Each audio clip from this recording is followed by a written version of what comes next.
যে নির্বাচনী ইশতেহার একটা চুক্তি, লিখিত চুক্তি, যদিও স্বাক্ষরিত নয়, কিন্তু স্বাক্ষরিত না হলেও চুক্তি একটা চুক্তি, কন্ট্রাক্ট। এটা ভোটারদের সাথে রাজনৈতিক দলের কন্ট্রাক্ট। রাজনৈতিক দল নির্বাচনে অংশগ্রহণ করবে, তারা নির্বাচনে জিতে এসে ক্ষমতায় অধিষ্ঠিত হলে, সরকার গঠন করলে তারা কি কি করবে সে অঙ্গীকার তারা ব্যক্ত করছে এই ইশতেহারের মাধ্যমে। আমরা নাগরিকদের পক্ষ থেকে আমরা তুলে ধরতে চাই যে সেই ইশতেহারে কি কি থাকা উচিত, বিশেষত এই যে জুলাইয়ের গণঅভ্যুত্থান হলো তার প্রেক্ষাপটে। এবং এখন ইশতেহারে অনেক কিছুই বলা হয়, কিন্তু এরপরে নির্বাচনের পরে সাধারণ ইশতেহারটা ছুড়ে ফেলা। আমরা চাই যে ভবিষ্যতে যেন তা না হয়। তাই নয়, আমরা চাইবো যে ভবিষ্যতে যেন এই নির্বাচনী ইশতেহার যেন জাস্টিসেবল হয়। জাস্টিসেবল এর অর্থ হলো যেটা যেন আদালতে যাওয়া যেন সুযোগ থাকে নাগরিকদের। যে কোনো কন্ট্রাক্ট, যদি কোনো যে কন্ট্রাক্ট কারো মধ্যে, তাহলে সেই কন্ট্রাক্ট যদি কেউ অমান্য করে তাহলে আদালতে শরণাপন্ন হওয়া যায়। তো ভবিষ্যতে আমরা আশা করবো যে নির্বাচন আগে রাজনৈতিক দলগুলো এই অঙ্গীকার করবে, লিখিতভাবে অঙ্গীকার করবে, মৌখিক নয়, লিখিতভাবে অঙ্গীকার করবে, এবং তারা নিজেরা স্বাক্ষর করবে। যদিও আরেক পক্ষ যেহেতু কোটি কোটি জনগণ, তারা স্বাক্ষর করতে পারবে না, কিন্তু এটা একটা চুক্তি। এবং ভবিষ্যতে যেন আমরা দাবি করব ভবিষ্যতে যেন এটা আদালতে যাওয়ার সুযোগ হয়, এবং আদালতে মানুষ তাদেরকে প্রশ্ন করার সুযোগ হয় আদালতে গিয়ে, যে তারা যে ইশতেহার তারা প্রকাশ করেছে সে কতটুকু তারা বাস্তবায়ন করেছে। আমরা বিশেষভাবে গুরুত্ব দিয়েছি যে 11টি সংস্কার কমিশন গঠিত হয়েছে, এবং আমাদের একটা জুলাই জাতীয় সনদ তৈরি হয়েছে, এবং যার ভিত্তিতে একটা গণভোট হবে। সেই ব্যাপারে রাজনৈতিক দলগুলোর অবস্থান কি সেই সম্বন্ধে আমরা সুস্পষ্ট তাদের কাছে জানতে চাই।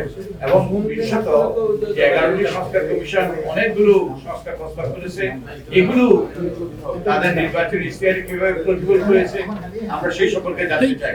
এবং আমরা পরবর্তীতে তারা যখন নির্বাচনী ইশতেহার ঘোষণা করবে, একটু কথা বলা একটু বন্ধ করে, তারা যখন নির্বাচনী ইশতেহার ঘোষণা করবে তখন আমরা আরেকটা সংবাদ সম্মেলন করব, যেখানে আমরা তুলে ধরবো যে তারা এই সংস্কার প্রস্তাবগুলো এই সংস্কার প্রস্তাবের কোন কোন বিষয় তারা তাদের নির্বাচনী ইশতেহারে অন্তর্ভুক্ত করেছে, কি কি অঙ্গীকার করেছে, যাতে মানুষ জেনে শুনে বুঝে ভোটাধিকার প্রয়োগ করতে পারে, কোন দল কোন অবস্থান নিয়েছে কোন বিষয়ে, সেগুলো আমরা তুলে ধরবো।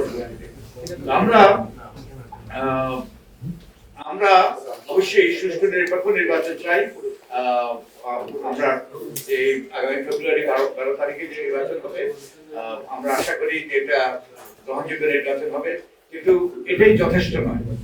আমরা চাই গণতান্ত্রিক উত্তরণ, অর্থাৎ গণতন্ত্রের প্রাতিষ্ঠানিকরণ, প্রতিবারে যেন সুষ্ঠু নির্বাচন হয়।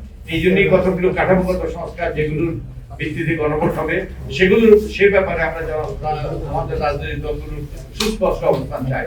তারা এই কাঠামোগত সংস্কারের ভোটের পক্ষে না ভোটের পক্ষে আমরা নাগরিকরা যেন জানতে পারে সুস্পষ্ট ভাবে।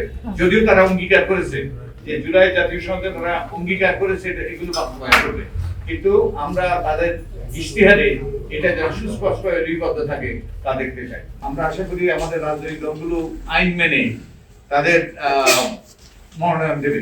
আমাদের এই আরপিওতে লেখা আছে যে রাজনৈতিক দলগুলোর মনোনয়নের ব্যাপারে সংশ্লিষ্ট নির্বাচনী এলাকা, ওয়ার্ড, ইউনিয়ন, থানা, উপজেলা বা ক্ষেত্রমত জেলা কমিটির দলীয় সদস্যগণ কর্তৃক প্রস্তুত প্যানেল হইতে দলের কেন্দ্রীয় সংসদীয় বোর্ড কর্তৃক বিবেচনাপূর্বক প্রার্থী মনোনয়ন চূড়ান্ত করা। তো আমরা তো কোনো হইতে এই যে কোনো প্যানেল তৈরি করতে দেখি নাই। তো আমাদের রাজনৈতিক দলগুলো আশা করি তারা যে ভবিষ্যতে আইন মানার, আরপিও মানার, সংবিধান মানার এই ব্যাপারে সুস্পষ্ট অঙ্গীকার করবে। এবং আমরা যে দেশের গণতন্ত্র প্রতিষ্ঠিত হবে না যদি না রাজনৈতিক দলগুলো গণতান্ত্রিক না হয়। এই ব্যাপারে আমরা নির্বাচন ব্যবস্থা সংস্কার কমিশনের পক্ষ থেকে সুস্পষ্ট অঙ্গীকার করেছিলাম, কিন্তু এগুলো আইনে অন্তর্ভুক্ত হয়নি।